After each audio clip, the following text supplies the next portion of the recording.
Hello there, friends. This is Spencer Michaud, and today we're going to be talking about the new moon in the first decan of Taurus. Hope that you're having a wonderful afternoon out there. We're going to be diving into all the significations associated with the new moon, including the square to Mars. We're going to talk about Venus and its hosting from Pisces, conjoining and separating from Saturn. We're going to talk about the Mars-Pluto opposition a little bit today. I'm feeling a little bit under the weather, so we might make this one a little bit short, but I wanted to hang out with you today and see how you're doing. So if you are joining me, leave me a comment there in the chat and let me know where you're stopping in from. Our friend Rachel Fletcher is here. What's up, Rachel? Nice to see you joining from Roanoke, Virginia. A new moon for a Taurus, right? We've got Rachel, our resident Taurus friend, having a new moon in their sign. So I hope that brings you good fortune, friend. All right, just a couple announcements before we get rolling today. So of course, we're talking about the new moon in Taurus 1 today. You can go over and find me over at spencermichaud.com. This is an opportunity for you to sign up for a reading.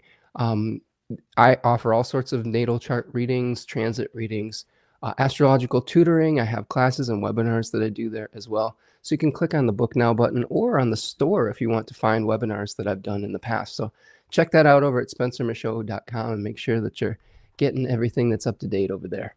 I'm also doing a webinar with my beautiful partner, Tanya Andrews. We just finished the Mars webinar.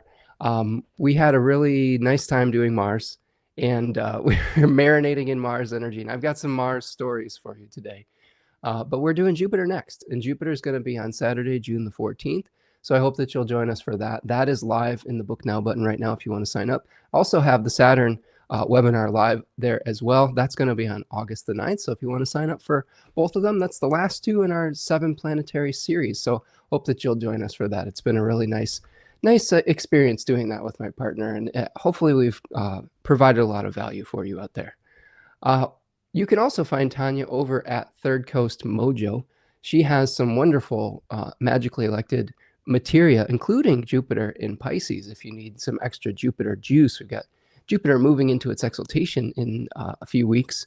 But we also have this beautiful materia with Jupiter in its home sign. So make sure you take advantage of that. Tanya does great work, and supporting her is never a bad idea.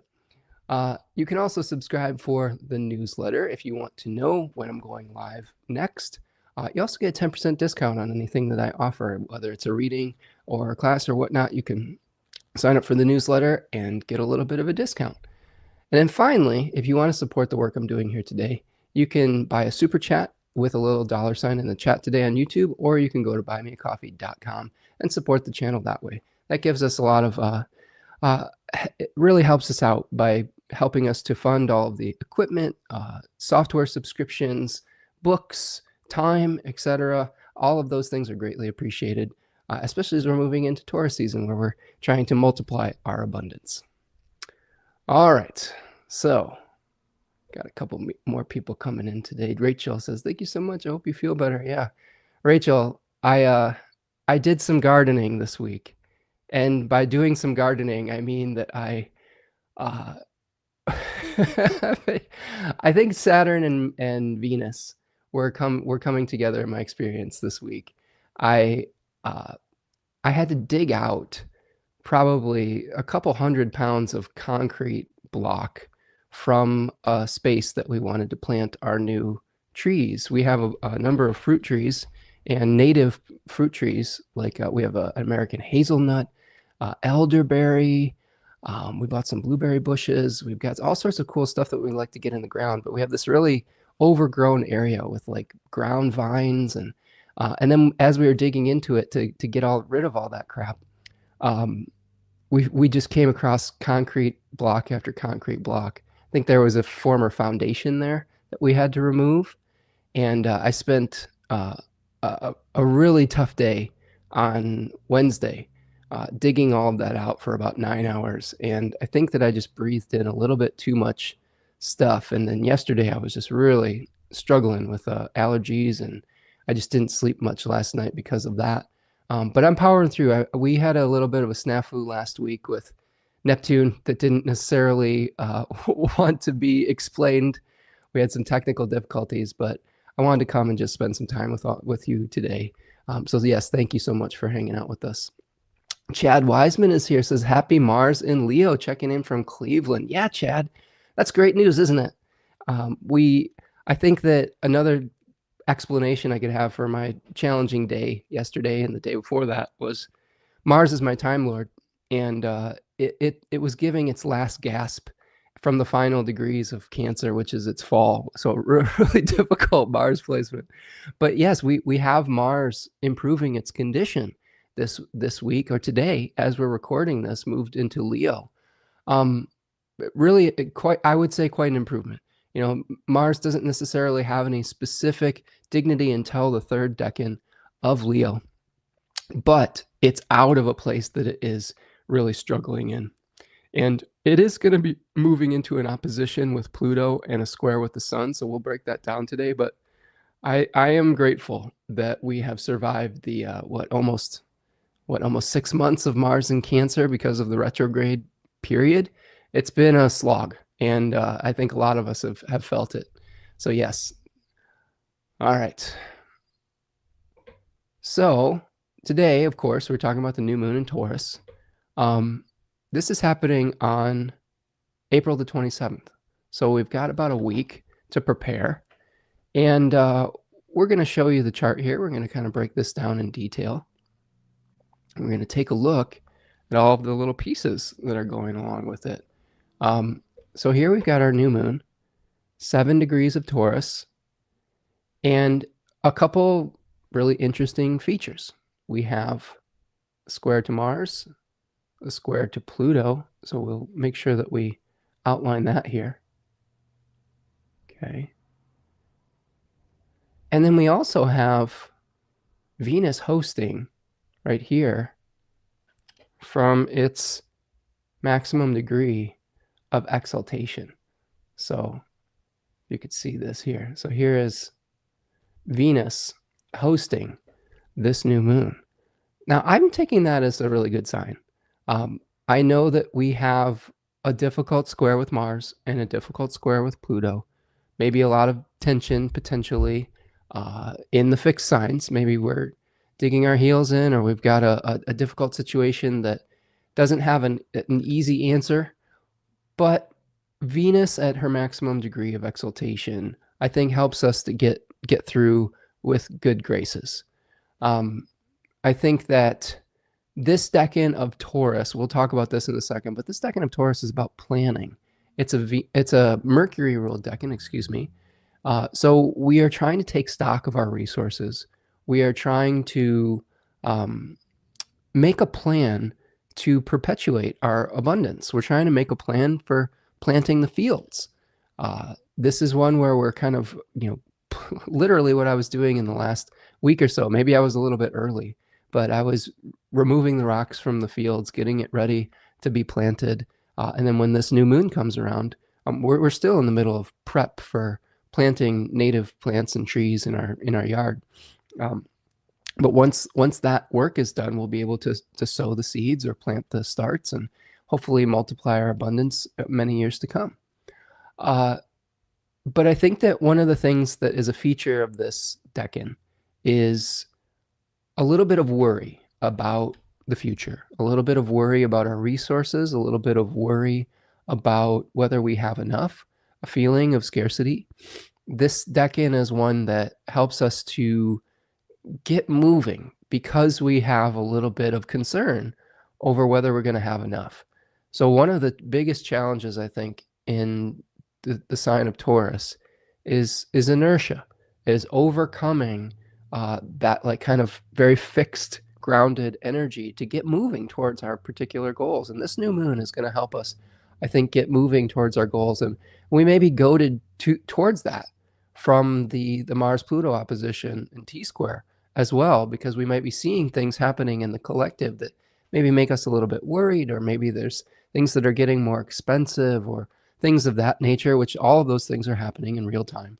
And it might be encouraging us to take some actions towards, I don't know, preparing for that future. Preparation is part of this decan of Taurus. So all of those things can be supported during this particular lunation.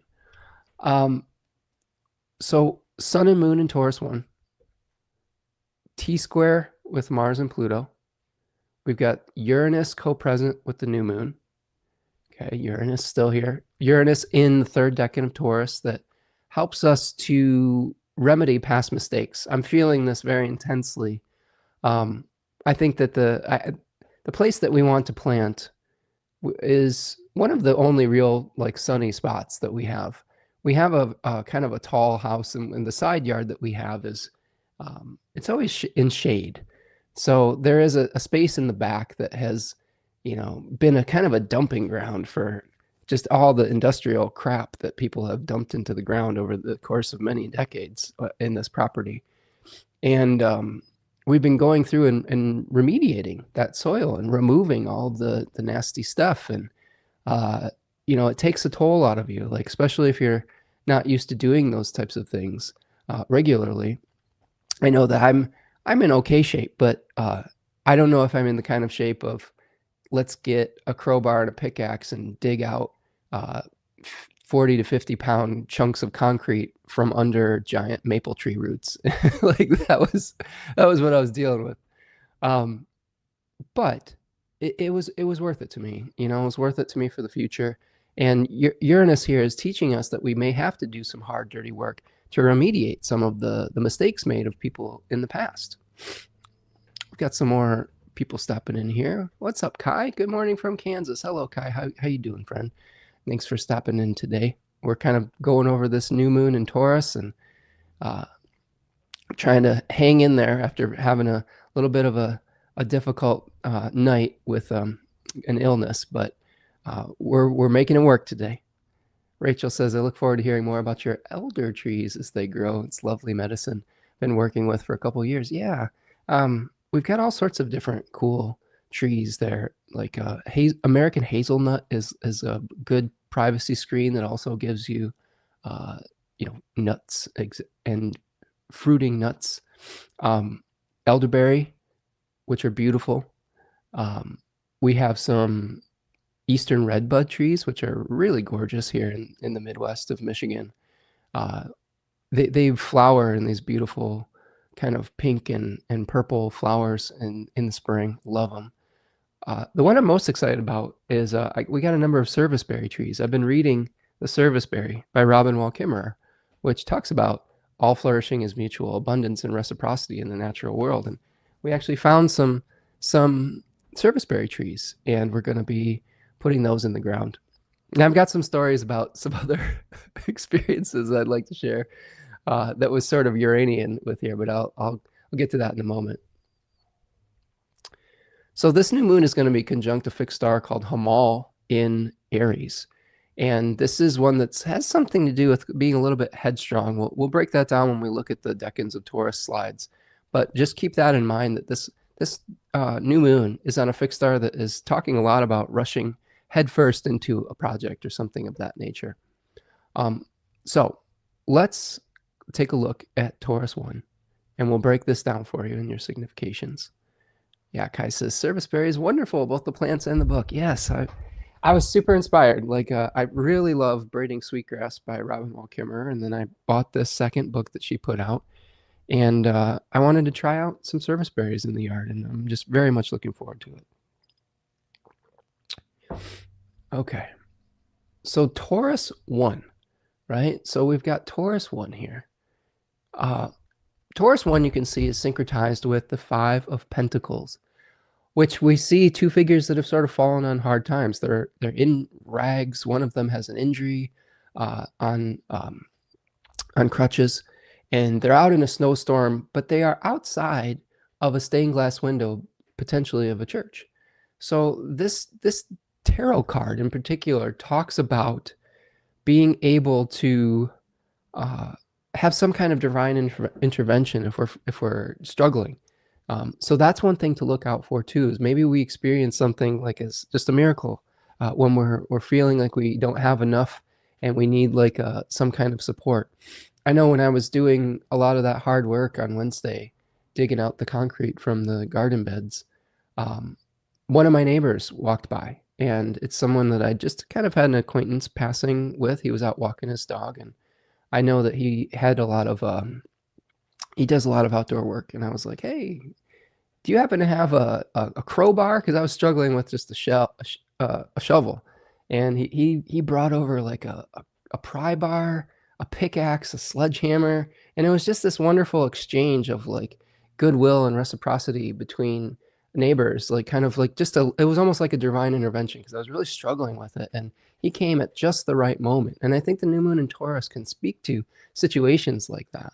Um, and it's going to be really important moving forward as we're going forward into maybe some more uncertain times. Getting to know your community, getting to know your neighbors is going to be really important. Like we brought him some cookies. Afterwards, Tanya makes these wonderful chocolate chip cookies, gluten-free recipe, and we brought some of those over. And it's just nice to be able to start to form those relationships. So Taurus 1, Lord of material trouble in Book T, Lord of worry in the Book of Thoth. Austin Coppock calls it the plow. So the plow is getting those fields prepared for insemination, for seed planting. The Daimon or spirit in this decan is the charities. These are the graces, basically. So we have these nature spirits that are encouraging us to do the work, but giving us a warning of being overly indulgent as well. This is something we have to be careful of in Taurus season, is that if we do have work to do, we need to make sure we're doing the work instead of indulging in idle pleasures. I'm thinking about my next week coming up. I've got a huge order of trees coming in the mail. We got these. We found this really wonderful place that sells native fruit trees, and they're going to be all coming in the mail, bare root, and ready to go in the ground. And it's also, and I know that this isn't as important for a lot of you out there, but for me, this is like an event. But it's what I call football Christmas next week, which is the NFL draft. And I just, my analytical mind just loves indulging in analysis of all these new players and the potential and where they're going to go. So that's kind of an example of an idle pleasure when there is really important work to do that could be a distraction. So how do we balance out the work and the play? How do we balance out, doing something fun just for the heck of it versus the responsibilities that we have? And those are going to be good questions to ask ourselves moving forward. So themes in this decan: plowing the fields, cultivating the land. It's associated with Gevura in Asya in the Kabbalistic Tree of Life, which talks about material limitations. This is a Mars Sephiroth or Sephira in the Kabbalistic Tree of Life, and that sometimes separates us from our abundance, and that can lead us to taking action to try to perpetuate a new solution. Sometimes we get scared because we're like, oh no, we got a bill in the mail or something like that, or the prices of things are increasing, and that could create some anxiety. And that sometimes is the catalyst for moving forward in our lives. So worry over resources. Sometimes this decan is associated with poverty consciousness and scarcity mindset because of that association. So we also are looking at planning ahead to forestall trouble. It's either you plan to avoid suffering, or you meet it head on without if you neglect to plan. So planning, especially because it's a Mercury decan, is really important. Like, measure twice, cut once is a good axiom for this. Like a little bit of planning can go a long way, and I mean a little bit. I think that one of the problems that I'm having, and me and my partner have sometimes, is that we both are like Saturn and Virgo people. I have Mars and Virgo. We try to make it perfect before we take the next step. We feel like we almost have to have it all planned out. Like we have to have every single blueprint. We have to know where all the perfect places are before we get started. And sometimes that can be really detrimental to your process. I think a little bit of planning and knowing where you're going is important, but sometimes you just have to take an action and get started. And this is one of the things that I think we can really think about with this new moon potentially. Preparation for insemination, like I was saying, like for the fields to be fertile, sometimes you have to get rid of blockages. In the story I was telling earlier, large, like basketball size concrete blocks, some even like the size of like a beach volleyball, coming out of the ground, so that we can have more space for the roots to spread out. Sometimes in our lives, we have to remove things that constrict us. And this is not just applying to just, actual physical gardening. This could be a project that you have going in your life, or some situation in your life where you have to remove some of those obstacles so you can spread your metaphorical roots out, so that you can gain resources and water, air, sunlight, nutrients, all of those things come up through our root systems. And sometimes we have those situations in our life where we have these blockages in our life that are stopping us from taking up nutrition, taking up resources. And removing those is a really important part of the process. The fun part, the quote unquote sexy part, is putting the tree in the ground and seeing it flower and all of those things. But the difficult work that you don't necessarily see beforehand is all the preparation that went into that to make sure that you had the right conditions for success. So this new moon is about creating the right conditions for future success. So questions you can ask yourself about Taurus I and this Taurus I new moon. What resources do you possess? Sometimes taking stock of what you have is really important. Oftentimes we find resources that we didn't know that we had. And we find innovative solutions if we feel like we can't afford certain resources. So here's an example of this. Instead of rushing out to some big box store to buy a pickaxe or something like that, a tool that I would probably only use a couple times in the next however many years, being able to share those resources with a neighbor, or like borrow something from a neighbor in the spirit of reciprocity, is a somewhat of an outside the box type of ideal. We think we have to possess everything, and we sometimes we back ourselves into a corner and we say, well, we don't have the right means to this, we don't have the right tools. But through thinking outside the box, through calling on our communities sometimes for support, and supporting our communities, right? Supporting other people. Like if someone calls on you for help, being willing to help other people, that can start creating this positive feedback loop between people in their communities. And I think that this is something to really consider as we move through Taurus I, especially in a society that is often obsessed with possession. We often feel like we need to possess something to be successful. And I don't necessarily think that that's the case. I would start to think of things more in the case of stewardship, right? You are a steward of the land that you live on. You are a temporary visitor to that land. And how can you become a caretaker to it without feeling like you have to close yourself off or possess it, or shut other people out of it? So important things to remember, especially as we see the square with Mars, because we might feel like we are entitled to ownership when we have Mars moving through Leo. Oftentimes that can trigger our pride and say, well, I deserve this. I should have the best of everything. And in some regards, maybe you do deserve the best of everything, but it may look a little bit different than the way that Western late stage capitalism tells you that it needs to look. All right. So we've talked about what resources you possess, or what communal resources you possess as well. I've been really encouraging both clients, family members, etc., community members, to start looking at wealth in a very different way. Wealth is money. Yes, wealth can be physical resources, land, property, etc. It can also be relationships. Wealth can also be time. Wealth can also be your health. All of those things are part of the equation of wealth.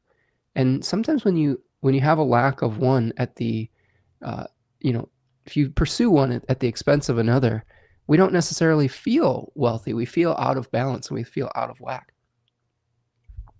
So how do we find balance within that? What plans do you need to make? How can you commit to something?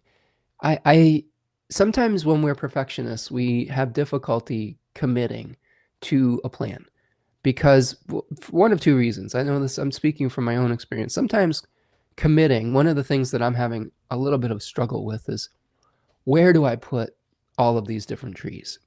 How do I arrange them? Where will be the best place for them to thrive?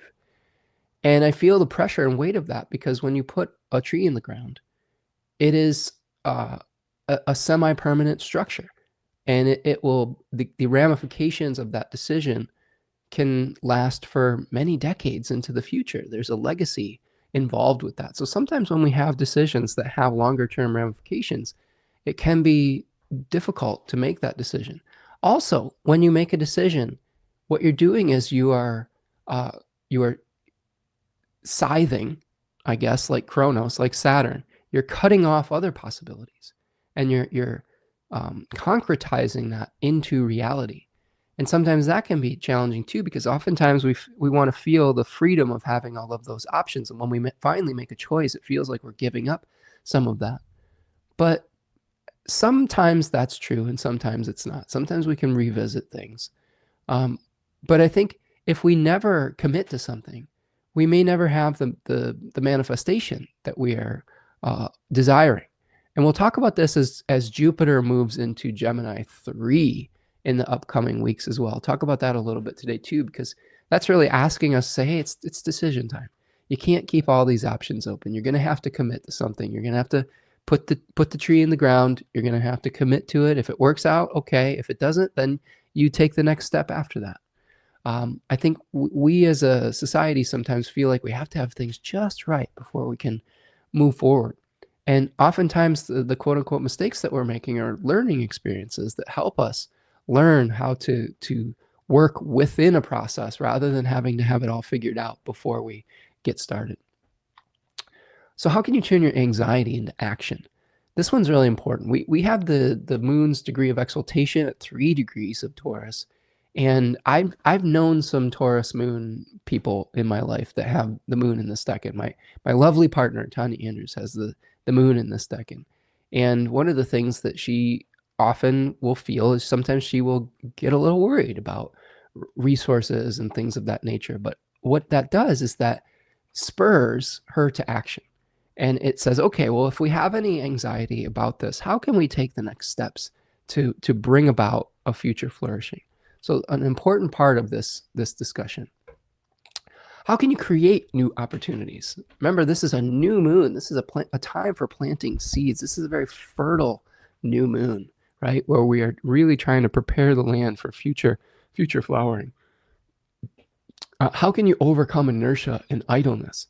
Again, we also have all sorts of different temptations. Sometimes they're physical temptations, sometimes they're idle pleasures.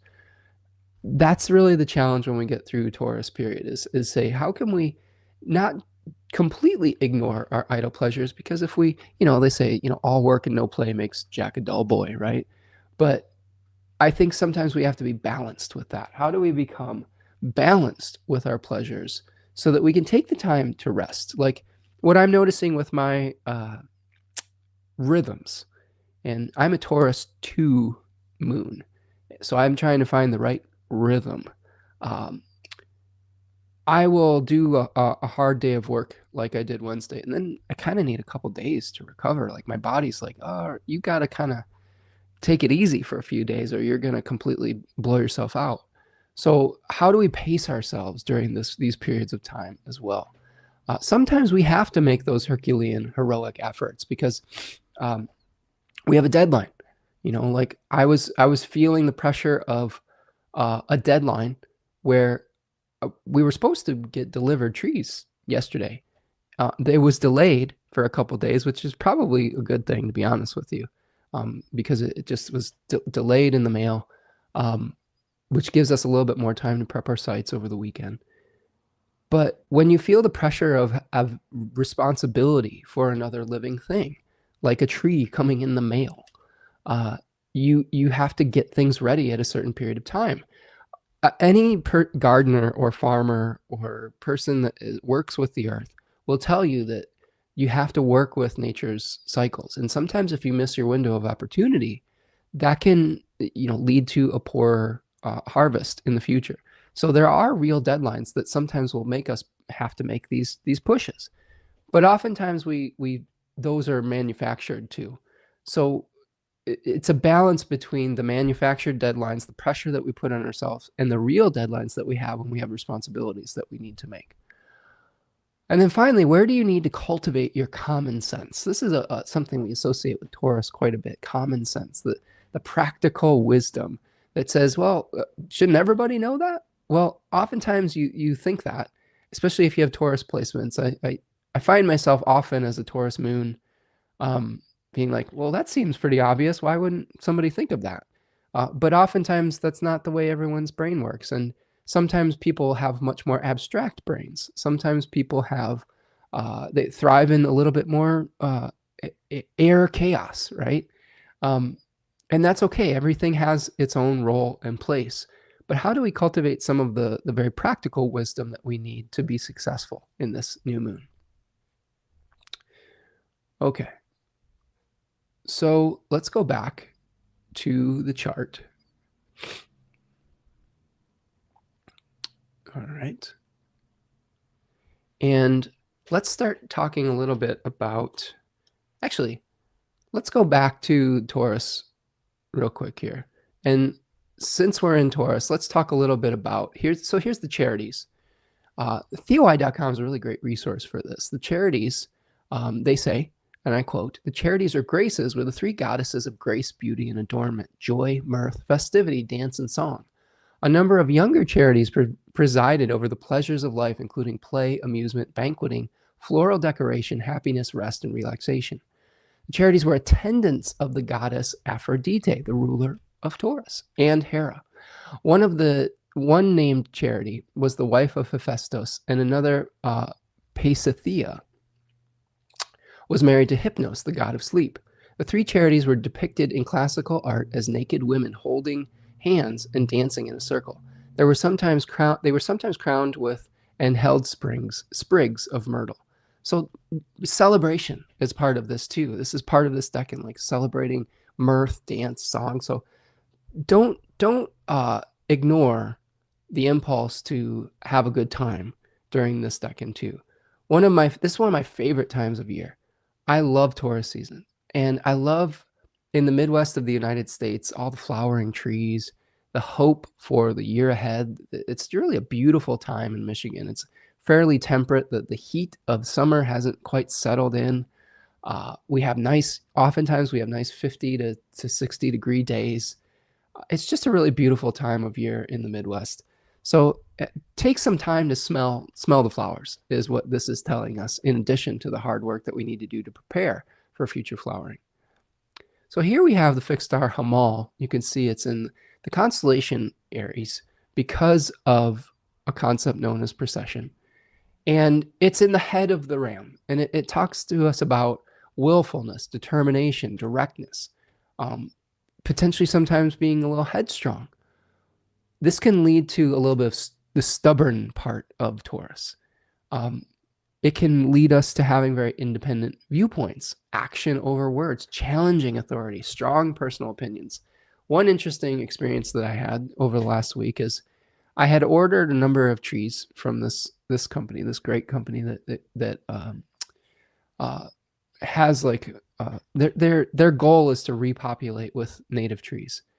And shortly after making this kind of massive order, I saw a flyer on my local neighborhood Facebook page about an event where a group, just this random group, was just giving away trees that were basically like half of the ones I just ordered. And I was like, oh boy, that's the Mercury retrograde right there. And it was after webinar day, and we'd just gotten done doing our Mars webinar. And we went over to the park just to check it out. And there were a few things that we didn't have, and I wanted to check out what they had. And I was expecting some middle-aged people that were doing like gardeners, like a garden club, something like that. Maybe like a university thing. What I found was very interesting. And it was almost like an anarchist group. And they were getting very riled up about the current state of things, understandably so. And part of their revolutionary impulses was guerrilla planting of native trees, which I'm in support of. I think that that's really great. I was surprised. It was not what I had expected.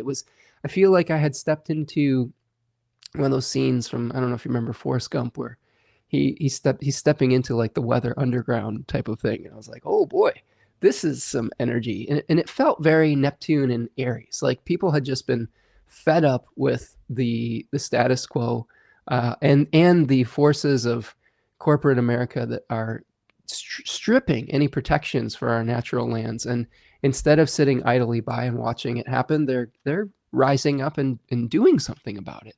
So it felt very like kind of Hamal-esque, even though that wasn't part of that experience astrologically. It just felt kind of like, all right, it's time to take action. It's not time for idly sitting by and letting things happen. It's time for, really fighting back in the best way that we know how, which is planting a tree. I just think that's really beautiful.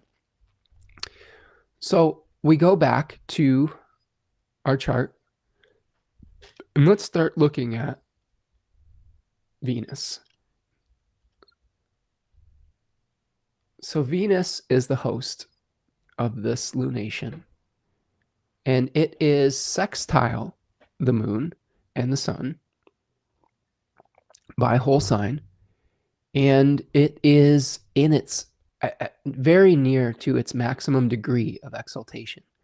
27 to 28 degrees of Pisces is where Venus is at its highest aspirational quality.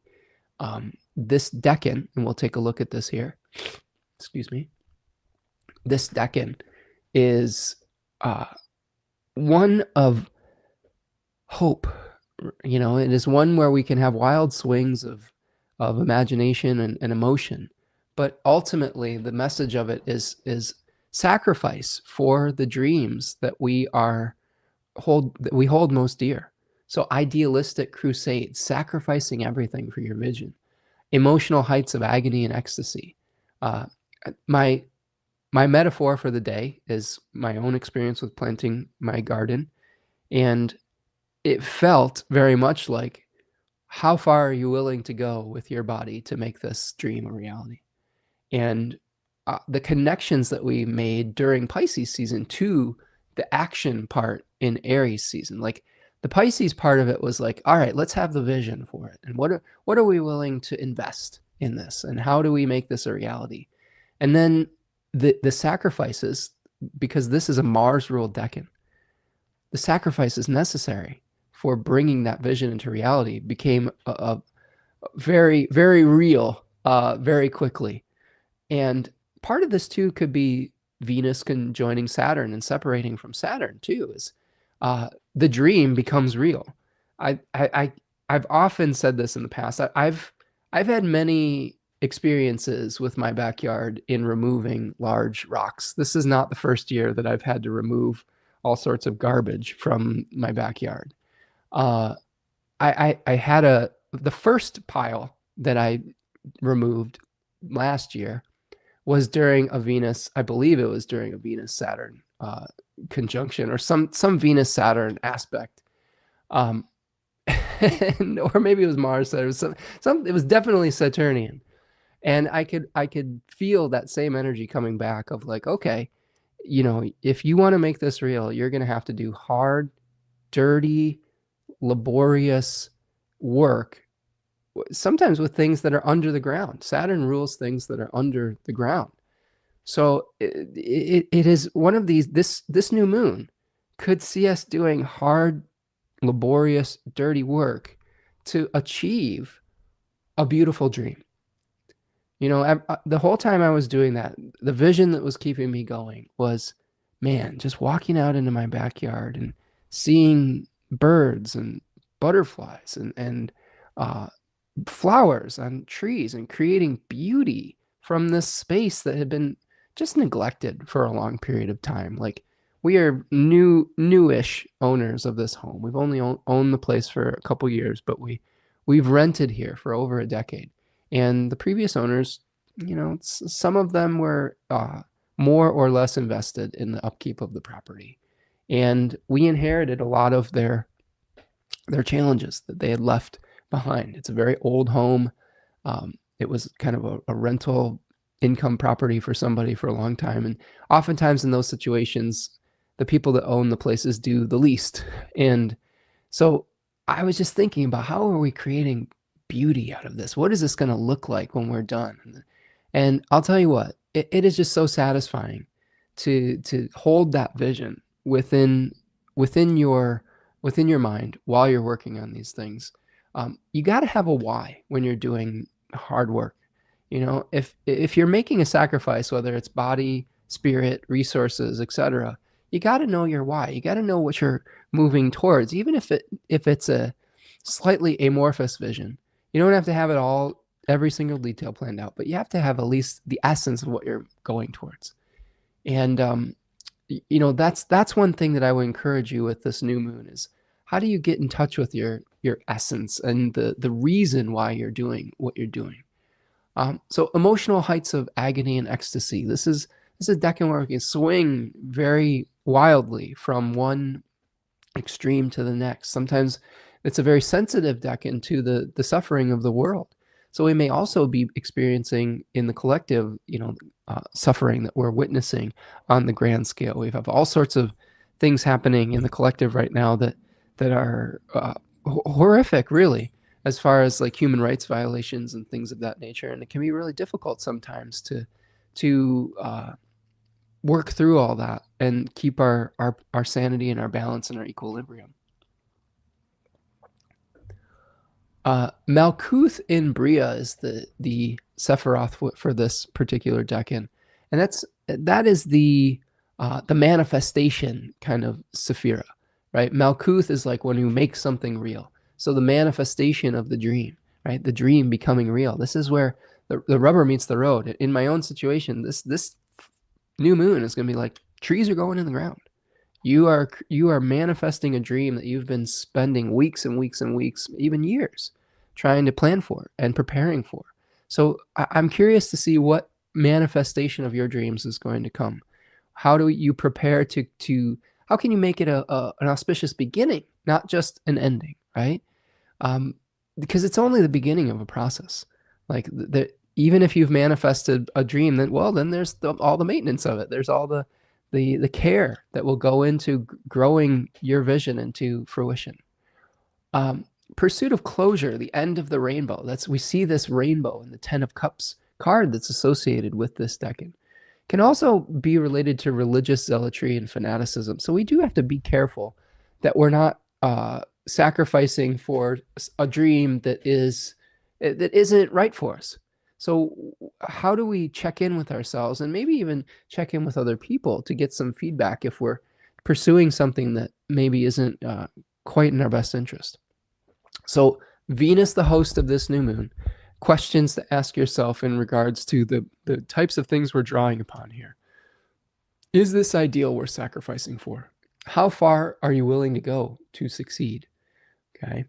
Which role are you playing, martyr or savior? That's an important question to ask. Sometimes we feel like we're playing that savior role, but we're martyring ourselves to some ideal that might not yield the type of fruit that we are expecting.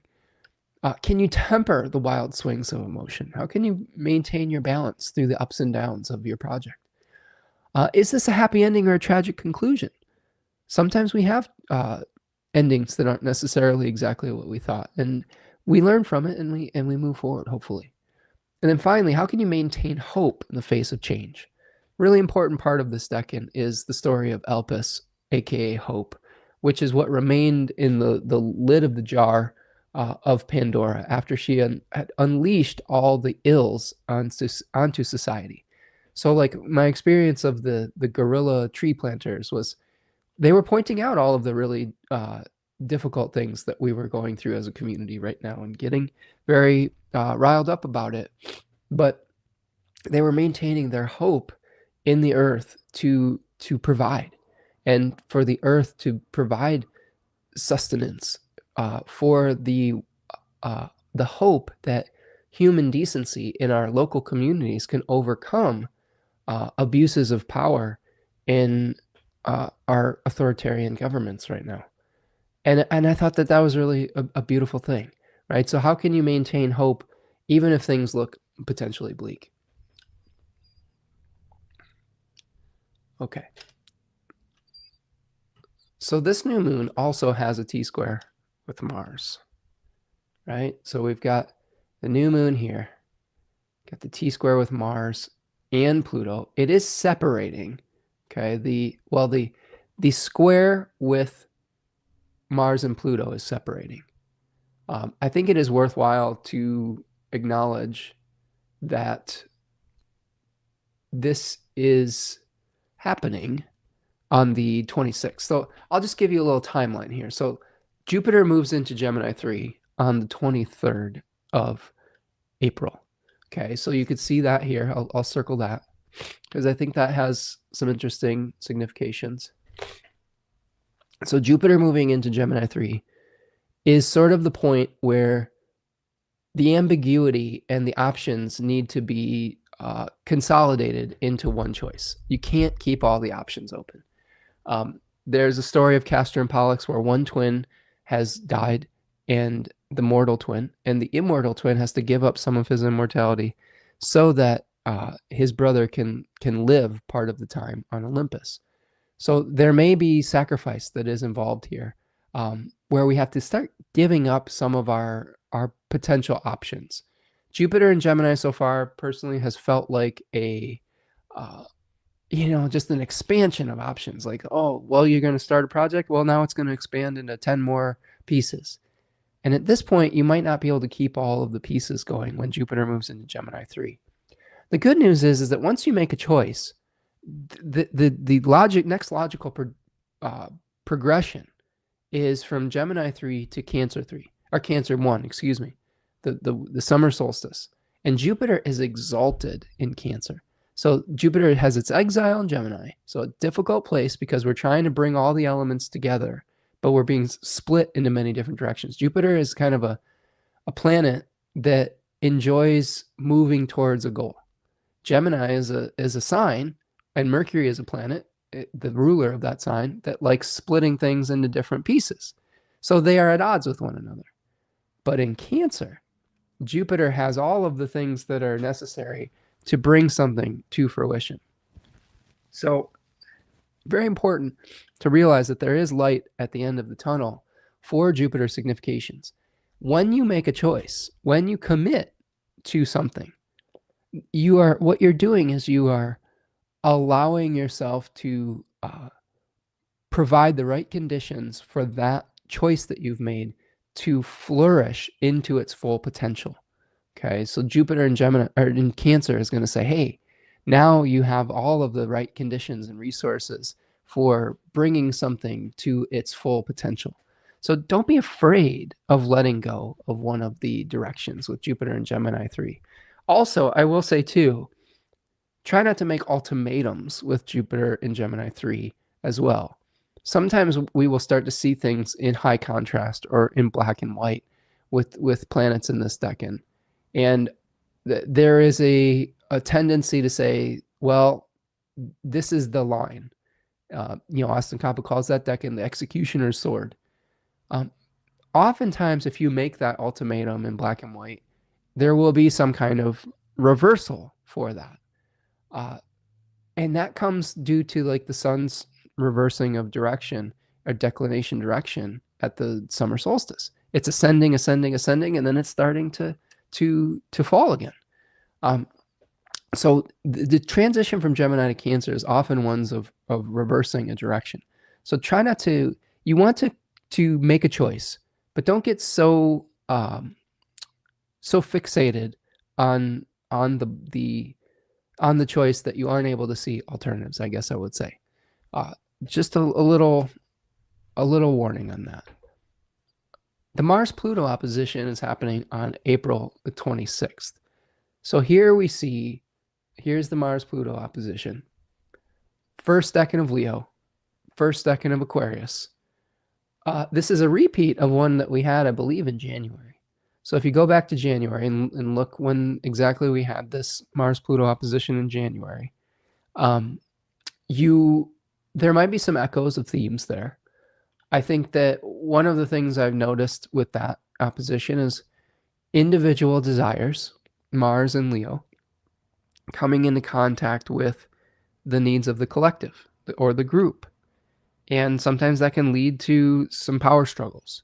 So be careful at this new moon about the needs of your community versus your individual desires. So like, let's say you wanted to do something that has an effect on your neighbors. You might have to take into consideration your neighbor's experience if your project that you're doing will have an effect on them or something of that nature. So there could be something along those lines.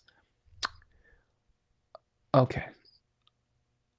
So the first aspect that the moon is going to make, I would also say this too, Mars in Leo 1, it talks more about the feeling pressure to perform and pressure of visibility.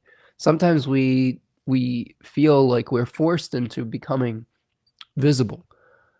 Pluto in Aquarius 1 says, hey, there might be scary being too visible or something of that nature. That's another way of looking at that. Maybe it is not becoming safe to be as forthright with our opinions, which that is true. There has been a movement towards repressing people's freedom of speech recently, or people expressing any criticism of a regime. And it could be, we could get to the point where that becomes a little bit more difficult moving forward with the opposition with Mars and Leo versus the opposition to Pluto and Aquarius. So the first aspect that we have, if we look at our two charts here, is a sextile to Saturn on the 28th of April. Now, technically, we sort of have this kind of conjunction with Uranus. It's kind of the first thing that happens as it escapes from under the beams. But since we are using a traditional astrology technique, we are just going to use traditional planets for that technique. Now, you can take that however you will. Maybe there will be an experience where you're having to be innovative to remedy a mistake. But it also could be leading to this positive aspect with Saturn, the planet of responsibility, the planet of concretizing, of making something real. So we may have to remove obstacles to making something real at this new moon. And we may have to be innovative to do so. Man, I really got messed up doing that the other day. It's just friends. I had such a terrible allergy. Like my nose just got super congested all day and all evening. I think I've slept maybe an hour in the last 24 hours. And I think it's just digging up all that dirt, and maybe there was mold in the ground or something like that. Like it was an old compost pile too, so there might have been something going on with that.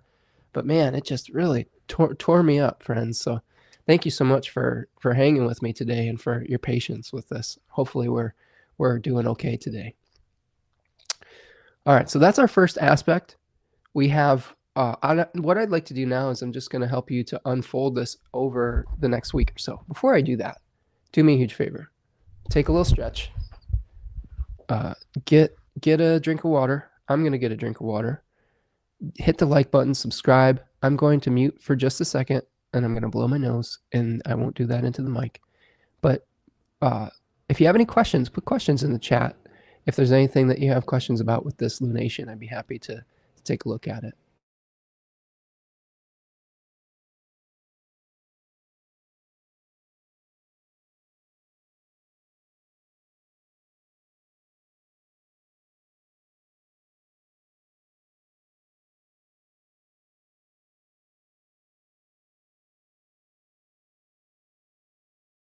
All right, we are back.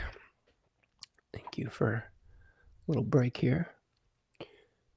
Rachel says, love the charities in the Hore Taurus too. Irene, devotion plays a big role in my daily life. Yeah, the Hore. It's interesting with the second decan of Taurus, right? So the second decan of Taurus has a spirit associated with it called the Hore, which are basically translate to the seasons. We've got the charities and kind of the seasons.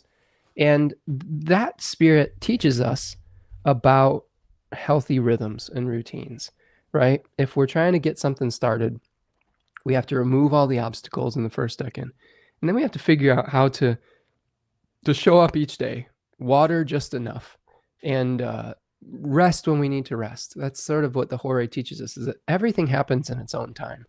Part of the thing that's been kind of a interesting experience with our project is that the weather's been it's been cold. It's been cold. The ground has been frozen. It's been very rainy. Getting out and preparing the garden beds is very difficult when the weather doesn't cooperate exactly like that. So sometimes we have to surrender to the seasonal conditions.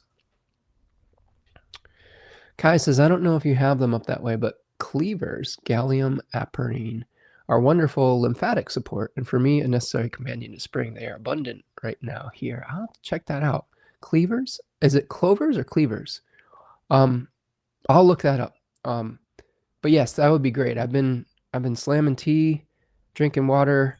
I used some eucalyptus oil last night. That helped a little bit. But yeah, I usually don't have this bad of allergies, but I think just the combination of digging in soil, pushing my body to its most extreme. Like I was digging out heavy concrete for about 9 hours straight. And I think that it just wore me down. And it's it's sometimes that's what you have to do to get something done. But thank you for that tip. I'll check that out. Kai says, tea or eaten cooked, they can help clear out the allergies and other junk we breathe, cleaning up cleavers as to cling to. Okay. Also called bed straw, Velcro plant, goosegrass. Yes, bed straw. I do know that one. We do have that in the yard. So I'll check that out. That's good advice, Kai. Yeah, there's always these kind of colloquial different names for stuff, isn't there? Yeah, it's really sticky. That stuff's a pain in the butt to get out, but it's nice to hear that it has medicinal uses, which oftentimes a lot of things that we would consider weeds often do have these uses, and bringing back that knowledge, I think, is really, really important. So thank you for that. If you haven't yet, please like and subscribe.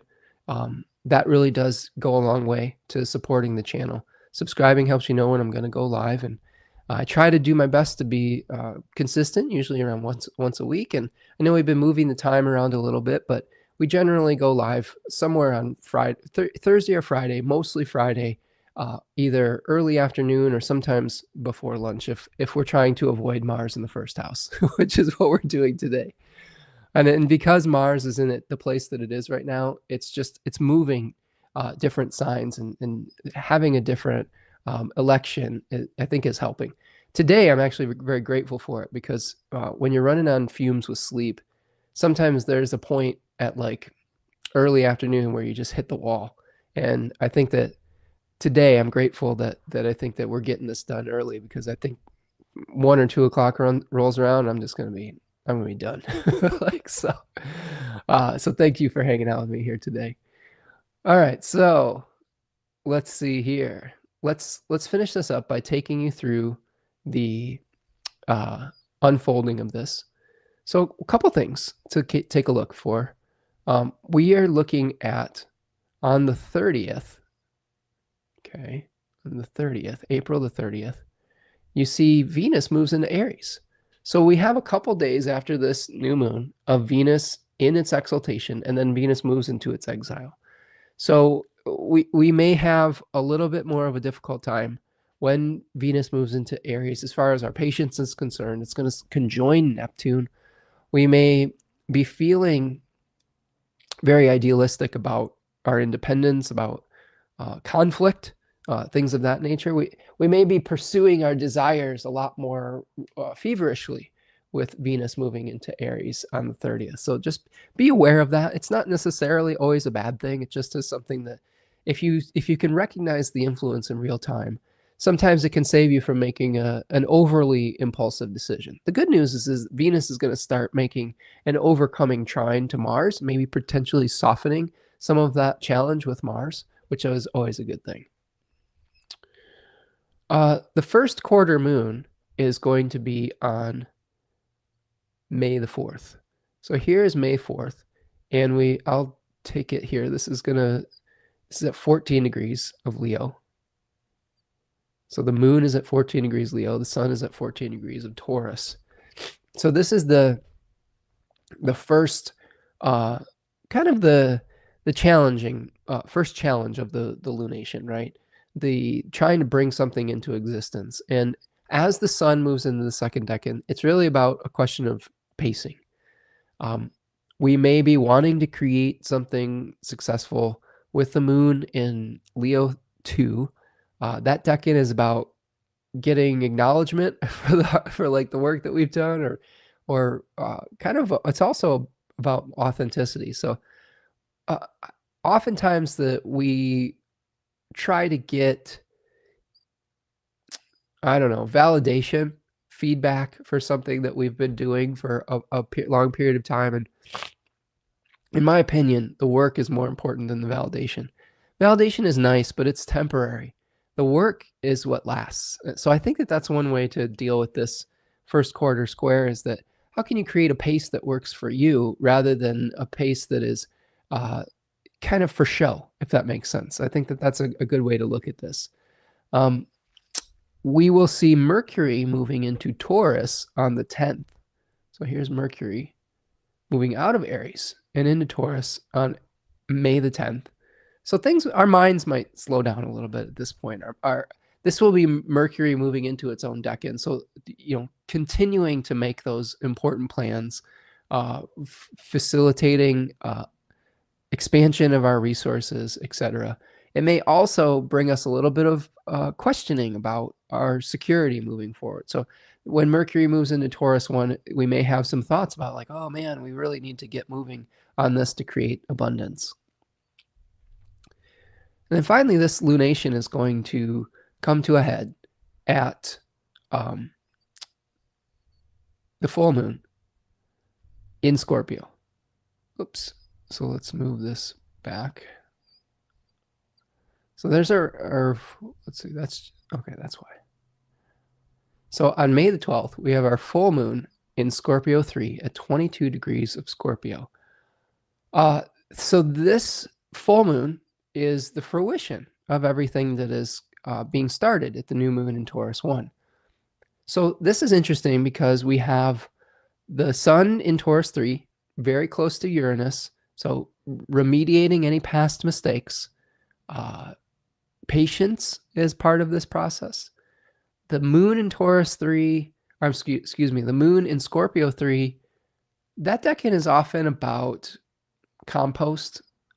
It's often about returning a form to the earth that isn't serving us anymore, and not trying to keep something alive beyond its expiration date. That's where we call it the Lord of Illusion, where we're trying to glamorize something that is already, the vitality has already left it. So be very careful at the full moon of trying to keep something alive that isn't necessarily bringing you happiness or vitality. And that moon is going to be hosted by Mars in Leo, and it's in the overcoming square to it. So it may even be an attachment to validation that we have to let go of. It may be that full moon may be an attachment to having the parade, right? You could see in the Six of Wands that the card that Mars is going to be kind of living out a victory parade. And sometimes we don't necessarily get the victory parade when we're doing an important project. Sometimes we don't see the results until much later.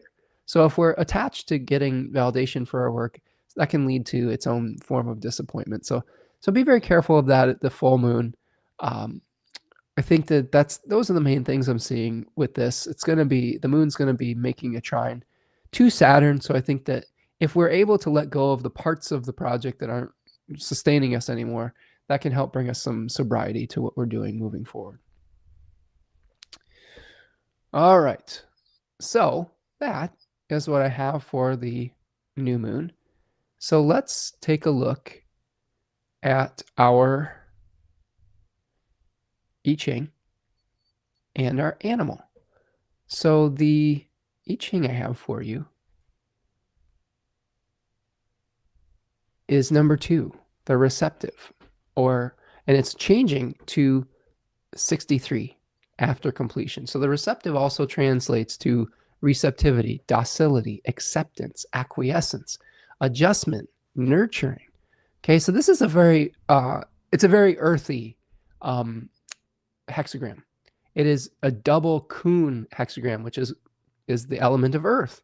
So double earth. It's very appropriate. This is something that encourages us to let things come to us rather than pursuit. So how do we create the conditions for receptivity, for letting things come to us, for preparing the fertile ground to be planted? And there are 3 changing lines in this reading. So the first reading line that's changing says, frost underfoot will soon become solid ice. Jack Balkin, in his beautiful book, The Laws of Change, says the hoarfrost symbolizes the onset of winter and hence metaphorically the beginning of decay, deterioration, and death. If events proceed in their natural course, what begins as a mere hoarfrost of autumn eventually becomes the cold and snow of the darkest winter. The meaning is that you should be on the lookout for the first signs of things going wrong in a situation. It is best to deal with problems when they are small before they have had a chance to grow large and become more difficult to manage. The law of change is inexorable, but with alertness and patience, one can head off decay and difficulty before they become too great. So this is first a warning that we may be heading into a period of challenge. Maybe there's some hard times financially ahead, but we have some other lines that are going to help mitigate that. The next changing line, the third place, says, one who faces his brilliance will be able to persevere. If he works for his Lord, he should take no credit for success, but bring about a successful conclusion. Similar to what we were talking about with this full moon, with the Mars in the Decan associated with wanting validation, right? So Jack goes on to say, to efface one's brilliance means that you should not actively pursue fame. Resist vanity and give up the constant need to be recognized. Leave grandstanding and showy display to others. Rather, just do the best job you can. By devoting yourself to the work at hand and not drawing attention to yourself, you can develop your talents naturally and without interference. If you focus on cultivating yourself and perfecting your abilities, your efforts will eventually pay off. People will recognize your contributions in the long run, so don't try to take credit for them or boast about your talents and accomplishments. Instead of pursuing your own interests selfishly, work for the good of all. Pave the way for others, and they will be grateful for your help. So a really interesting message of telling us about, leave the flowers, and I mean the metaphorical flowers, to whoever else, right? Work on getting the job done, and that will eventually be its own reward. If you're constantly attached to validation for the work that you're doing, that inevitably leads to disappointment, because even if you get that validation, it's fickle. It's fickle. Sometimes we just need to be secure in knowing that we did the best that we could in that moment, and that can help us to move forward. And then finally, the fifth line is changing. It says, a yellow skirt brings supreme good fortune. Yellow is the color of the earth. It symbolizes the mean, the middle way, and the path of moderation. It also symbolizes sincerity, genuineness, and reliability. These are all qualities you should cultivate. A skirt is a lower garment worn below the waist. It symbolizes discretion and reserve. Behave with modesty and tact. A low-key approach will bring about good results. Be discreet and respectful of others, and everything will turn out for the best. Avoid confrontation or braggadocio. Do not make a show of your virtues or try to impress others with your accomplishments. Be sincere and genuine, and your good qualities will reveal themselves in everything that you do and say. This is another thing that I see with Taurus a lot is, Taurus is not complex. Taurus is a simple. Simplicity is a virtue of Taurus. Like again, it's not about doing it for show. It's doing it for practical concerns. And this is what this line, I think, is telling us. Moderation. How do we pace ourselves? How do we do enough to get the job done without having to do more than the situation requires in that moment?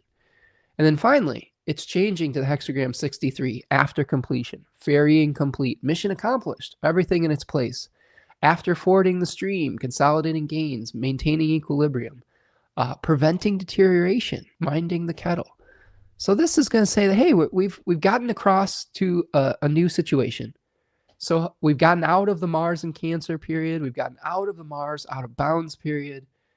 After this new moon, we'll get out of the Mars opposite Pluto period. So that what do we do then, right? What do we do then? How do we maintain whatever order that we've been able to produce? So eventually situations change again, but this might be an opportunity to do maintenance, right? To persevere and to keep going in the way that we are kind of eliminating the pests. And that we'll see this with the animals that we have here. When you have a garden, planting it is not the end. But sometimes you have to pull the weeds, or the weeds that are, not medicinal, I guess. Sometimes you have to eliminate some of the insects that are threatening your crops. Some insects are beneficial, and knowing which one is which is important. And that gets us to our animal here, which is the hedgehog. This little beautiful little cutie pie. They're adorable. So hedgehogs symbolize self-protection and curiosity. They have between 5,000 and 7,000 quills that it can raise and lower with its back muscles. If threatened, hedgehog would roll itself up in a ball, which makes the sharp quills on its back crisscross as added protection against predators. And this is a quote from a book I love called Animal Frequency by Melissa Alvarez, if you're curious. Hedgehog is a solitary creature. It means that you also tend to protect yourself from perceived threats, but warns to make sure that you're not isolating yourself because of your own fear of emotional hurt. Hedgehog urges you to go exploring to satisfy your curious nature. So hedgehog, when hedgehog appears, it means that others don't understand you or are asking too much of you. You are a very gifted person with a big heart and help out whenever you are needed.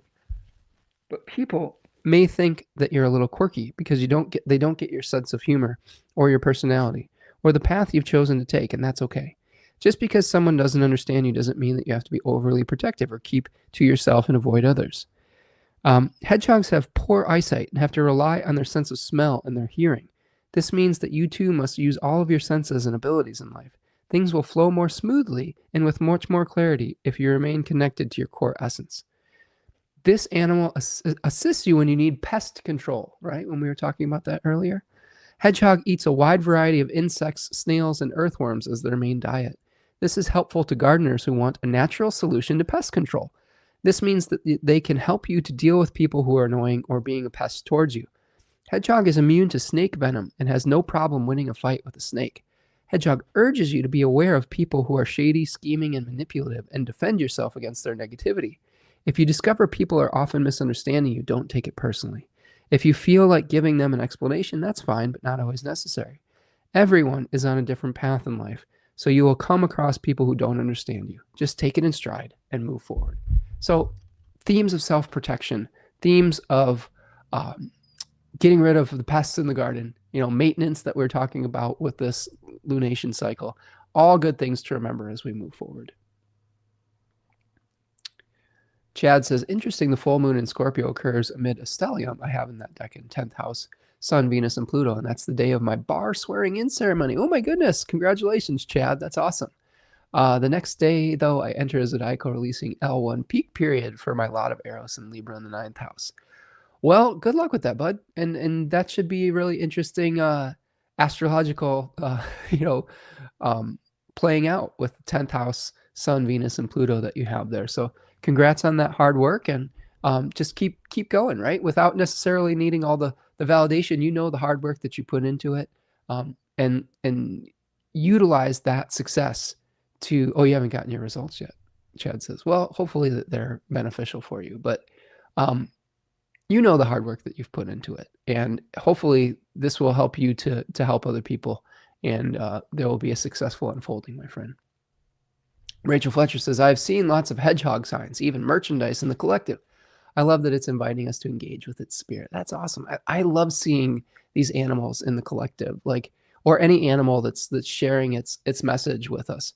And it's an easy thing to do. All you have to do really is to kind of understand what that animal's behaviors are like, what it eats, what types of natural defenses it has, its predator-prey relationships. All of those things can teach you how to act within the world. And here we have the little spiny creature that has a very self-protective nature, but has a lot of vulnerability with it as well.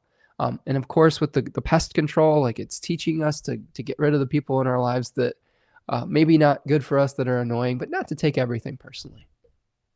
Kai says, I love hedgehogs. Such a good energy for this time. Absolutely. I think that the other thing about this too is we can have healthy boundaries while also just enjoying life. Hedgehogs seem like they're not too worried about things, right?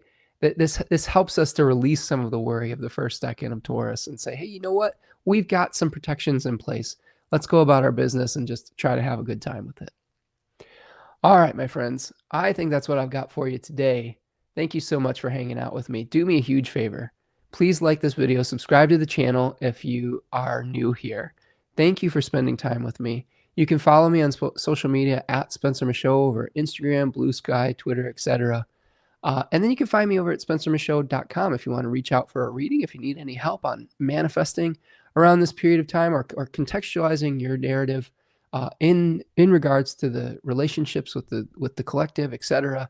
I'd be more than happy to work with you. So thank you so much for hanging out with me today. Thank you for your patience, for my fatigue, but it's always wonderful spending an afternoon with you, and I will see you the next time, friends. Take care. Peace.